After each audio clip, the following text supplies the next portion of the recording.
In today's video, I'm going to teach you how to move your stop loss to break even on MetaTrader 5. Whether you're new to trading or have been doing it for a while, managing your risk effectively is crucial, and knowing how to adjust your stop loss is a key skill you should master.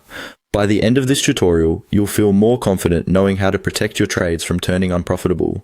So let's dive right in. First things first, you'll want to open the toolbox. This is where you'll manage most of your trading activity and track your progress. To do this quickly, simply press Ctrl and T on your keyboard. This shortcut is a real time saver, and it'll allow you to swiftly move back and forth between different management tasks without missing a beat. Once you've opened the toolbox, you should see a variety of tabs available at the bottom of your MetaTrader 5 interface. Next, you'll want to navigate to the Trade tab. This tab is crucial as it shows you an overview of your current trades, including open positions and various indicators related to them. By focusing here, you set a solid foundation for the adjustments you are about to make. It's always important to ensure you're looking at the correct position so that you make the necessary adjustments accurately. With the Trade tab open, identify the position you want to modify. Right-click on that open position. This will give you a drop-down menu with several options.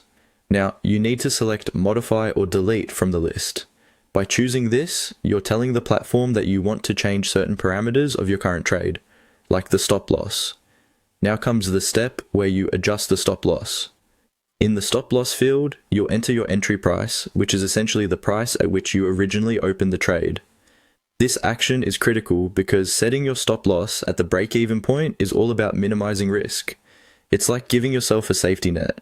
If the market moves against you, your trade will close at the break-even price instead of a loss. Double check your entry price just to be sure that you input the correct figures. It's always a good habit to verify numbers in trading to avoid any mistakes. Finally, once you have inputted your entry price in the stop loss field, click Modify to save the changes. This isn't just a trivial step, this is where it all comes together. Clicking Modify confirms the adjustments you've made, and from that moment on, your trade is protected at the point where it opened. Just imagine the peace of mind knowing that no matter what happens in the market, you've secured your initial position. And there you have it, your stop loss is now moved to break even. By following these steps, you'll quickly become adept at reducing risk while maximizing potential profits in your trading endeavors. Thanks for watching and happy trading.